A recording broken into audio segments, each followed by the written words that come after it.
Film की शुरुआत होती है सिएटल के एक अस्पताल से। वहाँ हम देखते हैं कि सामंथा और विल को एक बहुत ही खुशखबरी मिलती है। वो दोनों एक बेबी बॉय के पेरेंट्स बनने वाले हैं। सब कुछ उस वक्त बड़ा शांत और नॉर्मल लगता है। एयरपोर्ट जाने से पहले विल सामंथा से कहता है कि वो उसके पापा से शादी की इजाजत मांगने वाला है। कितना प्यारा इरादा है ना? लेकिन कहानी जल्दी ही एक अजीब मोड़ लेती है। विल बिजनेस के सिलसिले में शिकागो जाता है और फिर वहाँ सामंथा के माता पिता पॉला और टॉम से मिलने पहुंचता है। जैसे ही वो उनके घर में दाखिल होता है, माहौल में अजीब सी टेंशन महसूस होती है। डिनर के दौरान तो चीजें और भी असहज हो जाती हैं। टॉम बातों बातों में कहता है कि उसे सुनने में आया है कि विल और सामंथा अब साथ रहने की प्लानिंग कर रहे हैं। फिर वो अचानक एक अजीब सवाल पूछता है। वो जानना चाहता है कि अगर भविष्य में उनका ब्रेकअप हो गया तो क्या विल कभी उन पैसों पर दावा नहीं करेगा जो टॉम ने सामंथा को दिए हैं। कौन ऐसा सवाल डिनर टेबल पर करता है? विल, जो साफ तौर पर अपमानित महसूस करता है, जवाब देता है कि उसके पास अच्छी नौकरी है और उसे टॉम के पैसों की जरूरत नहीं है। बस इसी बात पर बहस शुरू हो जाती है। पॉला बीच बचाव करने की कोशिश करती है, लेकिन बात संभलती नहीं। आखिरकार वो डिनर खत्म कर देती है ताकि हालात और ना बिगड़े। अगली सुबह विल को सामंथा का वीडियो कॉल आता है। वो अपनी फ्लाइट के लिए लेट हो रहा है, लेकिन सामंथा साफ तौर पर पिछली रात की बात करना चाहती है। और तभी कुछ अजीब होता है। वहाँ एक डरावनी सी आवाज आती है। सामंथा के घर की लाइट्स चली जाती हैं और वो घबरा जाती है। वो कहती है कि कुछ गड़बड़ है। वो यहाँ तक कहती है कि उसे डर लग रहा है। और फिर कॉल कट हो जाती है। अब विल सच में बहुत परेशान हो जाता है। वो बार बार कॉल करने की कोशिश करता है, लेकिन कोई जवाब नहीं मिलता। एयरपोर्ट पर हालात और भी अजीब हो जाते हैं। अचानक सभी फ्लाइट्स कैंसिल हो जाती है। न्यूज में बताया जाता है कि साउदर्न कैलिफोर्निया के पास कोई बहुत बड़ी भूकंपीय घटना हुई है। और फिर टीवी ब्रॉडकास्ट भी कट हो जाता है। बिजली चली जाती है। हर तरफ अफरातफरी मच जाती है। विल फौरन बाहर भागता है और देखता है कि लोग इधर उधर पागलों की तरह दौड़ रहे हैं। वो एक टैक्सी ड्राइवर को पैसे देकर शहर वापस जाने के लिए मना लेता है, लेकिन अब भी सामंथा का कोई पता नहीं है। वो सीधा उसके माता पिता के घर पहुंचता है। लिफ्ट काम नहीं कर रही तो सीढ़ियों से चढ़कर ऊपर जाता है। उन्हें पूरी बात बताता है और अब सब घबरा जाते हैं, खासकर जब आसमान में फाइटर जेट्स उड़ते हुए दिखते हैं। टॉम कहता है कि वो सामंथा को ढूंढने के लिए निकल रहा है। पॉला उनके बेटे के घर जा रही है। विल जिद करता है कि वो भी टॉम के साथ चलेगा, लेकिन शहर से बाहर निकलना इतना आसान नहीं होता। सड़कें जाम हैं, जीपीएस काम नहीं कर रहा और लोग दुकानों को लूट रहे हैं। वो एक सुपरमार्केट पर रुकते हैं। टॉम सामान लेने अंदर जाता है और विल गैस भरवाने की कोशिश करता है। तभी एक अजनबी औरत उस पर फ्लर्ट करने लगती है, लेकिन जब विल उसे इग्नोर करता है तो उसका गैंग गाड़ी को नुकसान पहुंचाने की धमकी देता है।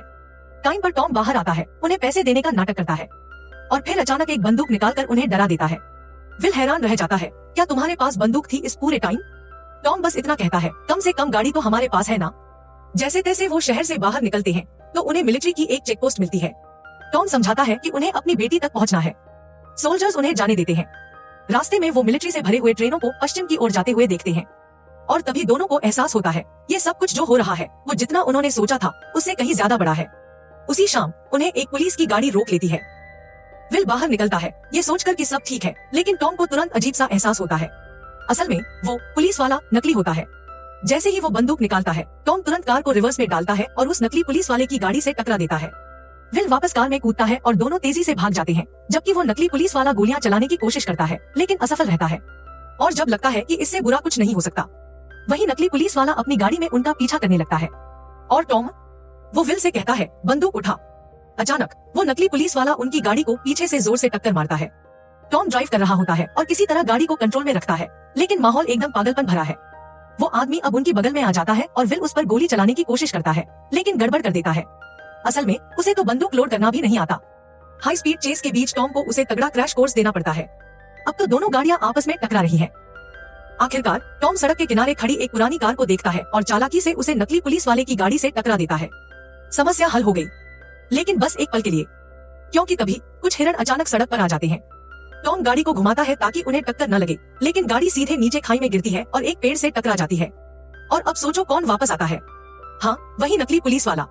इस बार उसके हाथ में बंदूक है और वो सीधा विल पर निशाना साधे खड़ा है। लेकिन टॉम अब भी हार मानने वाला नहीं। वो चुपचाप पीछे से आता है और उस पर टूट पड़ता है, तब तक मारता है जब तक वो बेहोश नहीं हो जाता। फिर वो थके हुए अंदाज में विल से कहता है, हाँ, शायद मेरी कुछ पसलियां टूट गई हैं, ओफ। फिर वो लोग उस नकली पुलिस वाले की गाड़ी ले लेते हैं और उससे अपनी गाड़ी को टो करते हैं।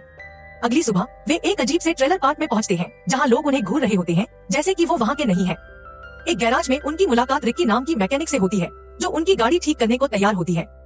इस बीच रेडियो की हालत खराब है, नॉर्मल कम्युनिकेशन ठप है, सिर्फ हैम रेडियो और शॉर्टवेव्स काम कर रहे हैं। सरकार पूरी तरह से खामोश है, किसी को कुछ समझ नहीं आ रहा कि हो क्या रहा है। और परिंदे, वो भी अजीब और डरावनी दिशा में उड़ रहे हैं। कुछ तो गड़बड़ है। टॉम बाथरूम में जाकर अपनी चोटें चेक करता है। पसलियों की हालत सच में खराब है। तभी रिक्की एक बुरी खबर देती है, वो गाड़ी ठीक तो कर देगी, लेकिन मरम्मत ज्यादा देर नहीं चलेगी। वैसे भी वो कैलिफोर्निया जाने वाली है, तो टॉम उसे ऑफर देता है, हमारे साथ चलो, पैसे भी मिलेंगे और रास्ते में गाड़ी भी ठीक करती रहना। रिक्की सोचती है और फिर मान जाती है, लेकिन ज्यादा पैसे मांगती है। चालाकी से डील करती है। तो अब वो तीनों साथ निकलते हैं। इस बार रिक्की फ्रंट सीट पर है, लेकिन रात में उन्हें एक कार पीछा करते हुए नजर आती है। वो अपनी लाइट्स बंद कर देते हैं और इंतजार करते हैं। जैसे ही वो कार पास जाती है, ये लोग उसके टेल लाइट्स को फॉलो करते हैं, लेकिन तभी सामने से एक और कार गलत दिशा में तेजी से आती है। विल स्टीयर करता है और धड़ाम, जबरदस्त टक्कर। दोनों गाड़ियां सड़क से नीचे चली जाती है। विल एक गाड़ी को चेक करता है, कोई नहीं बचा।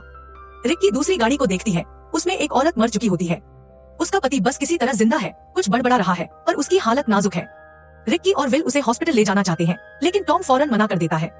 वो कहता है, बहुत दूर है, वो नहीं बचेगा। टॉम और विल वापस गाड़ी में बैठते हैं, लेकिन रिक्की वहीं जमी रह जाती है, जैसे किसी सदमे में हो, लाशों को घूरती हुई। ऐसा कुछ यूं ही नहीं भूल जाता, है ना? और तभी एक और कार पास में आकर रुकती है और उसमें से कुछ खतरनाक से दिखने वाले लोग उतरते हैं।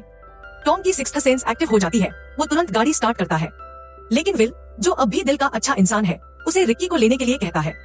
टॉम मान जाता है, लेकिन साफ कह देता है कि वो सिर्फ इसलिए रुका क्योंकि विल ने कहा। ओह, ये बात तो थोड़ी चुभ गई। और तभी दोनों को एहसास होता है, ये जो कुछ भी हो रहा है, ये सिर्फ एक दुर्घटना नहीं, ये बहुत बड़ा है।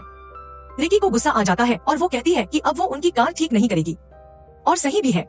लेकिन टॉम, जैसा कि वो अक्सर गर्म दिमाग वाला होता है, गाड़ी को इतनी जोर से झकझोरता है कि रिक्की का चेहरा सीट से टकरा जाता है। हाँ, अब मामला वाकई ज्यादा टॉक्सिक हो गया है। थोड़ी देर बाद वो लोग पेट्रोल भरवाने रुकते हैं और आसमान में कुछ अजीब सा दिखाई देता है। बादल कुछ गड़बड़ कर रहे हैं।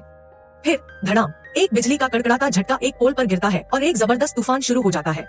टॉम को हेडलाइट जलाकर भी सड़क ठीक से नहीं दिख रही, तो वो एक ब्रिज के नीचे गाड़ी रोककर तूफान के गुजरने का इंतजार करते हैं। सुबह मौसम शांत हो जाता है और वो फिर से निकल पड़ते हैं। रास्ते में एक रेडियो टावर के पास से गुजरते हैं और आखिरकार सिग्नल मिल जाता है। लेकिन खबर अच्छी नहीं है। अब भी इंटरनेट नहीं है, न मोबाइल नेटवर्क, न ही सरकार की कोई खबर। ऐसा लग रहा है जैसे पूरी दुनिया से कट चुके हैं। थोड़ी दूर जाकर एक रोड ब्लॉक आता है। कुछ स्थानीय लोगों ने रास्ता बंद कर रखा है और शरीफ बाहरी लोगों को देखकर ज्यादा खुश नहीं होता। लेकिन विल सबका नाम गिनाकर साबित कर देता है कि वो अपना ही आदमी है और फिर उन्हें रास्ता दे दिया जाता है। वो लोग रास्ते में विल की दोस्त मेग के घर रुकते हैं। मेग की हालत ठीक नहीं है, उसका पति किसी बिजनेस ट्रिप पर गया था और तब से कोई खबर नहीं है। विल उसे ढांढस बंधाता है, एक जरूरी शावर लेता है। रिक्की कार पर काम करती है और टॉम पानी की बोतलें भरता है। लेकिन माहौल भारी है, मेग अंदर से टूट चुकी है और विल भी ज्यादा कुछ नहीं कर सकता।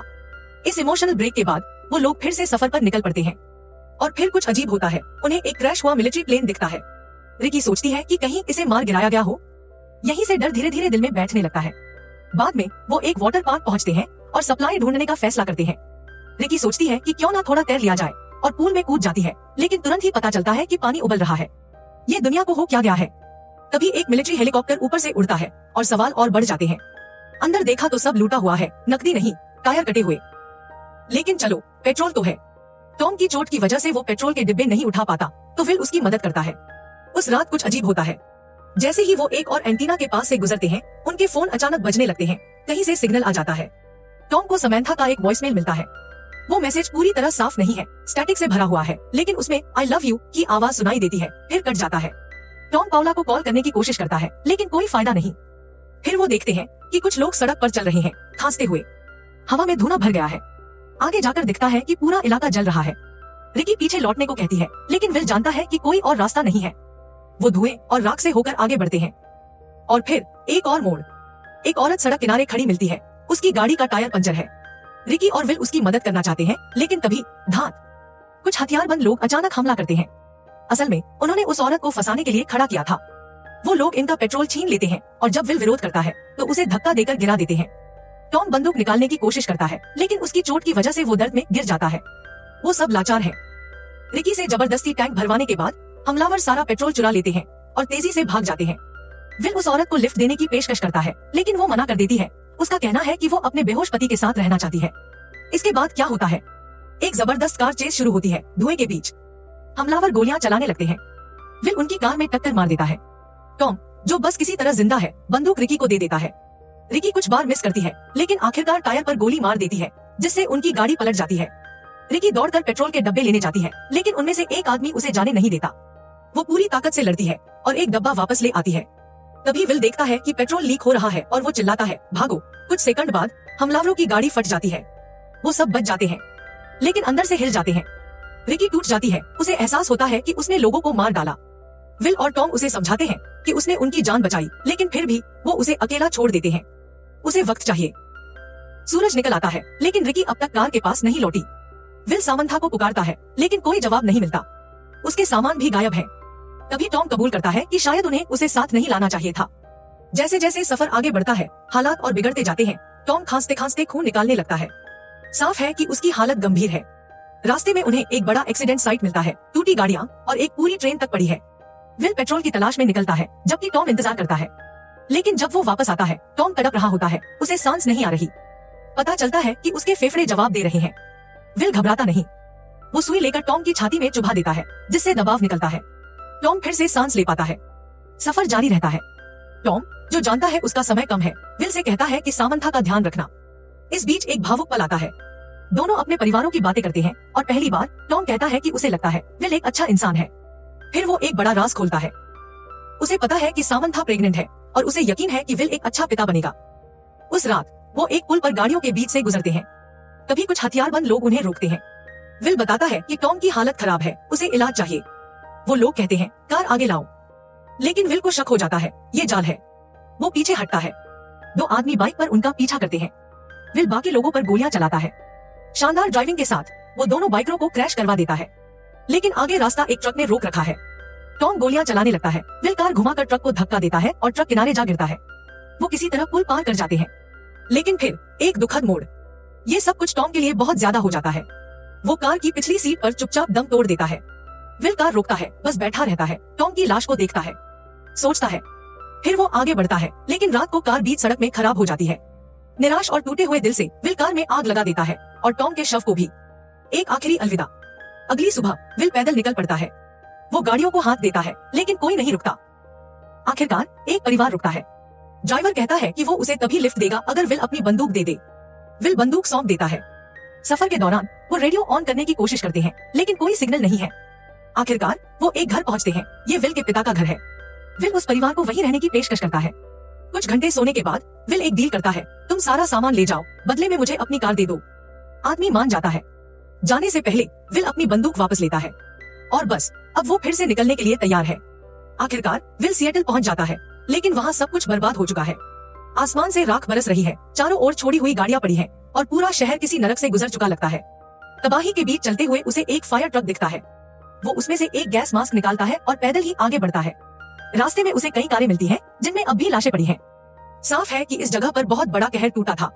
आखिरकार वो अपने अपार्टमेंट बिल्डिंग तक पहुंचता है, लेकिन वो भी आधी गिर चुकी है। फिर भी वो एक खिड़की से अंदर चढ़ने में कामयाब हो जाता है। अंदर दीवार पर उसे समंथा का छोड़ा हुआ एक मैसेज मिलता है, जिसमें लिखा है वो कहा है। बिना वक्त गवाए वो उस पते पर दौड़ पड़ता है। जब वो वहाँ पहुँचता है तो समंथा का बॉयफ्रेंड जेरमाया उसे बंदूक तानकर मिलता है, लेकिन ठीक समय पर समंथा वहाँ आ जाती है और उसे रोकती है। फिर वो दौड़कर विल के पास आती है। दोनों आखिरकार फिर से मिल जाते हैं।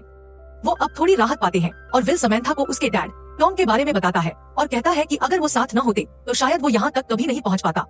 उस रात विल एक अजीब सी गड़गड़ाहट की आवाज से उठता है।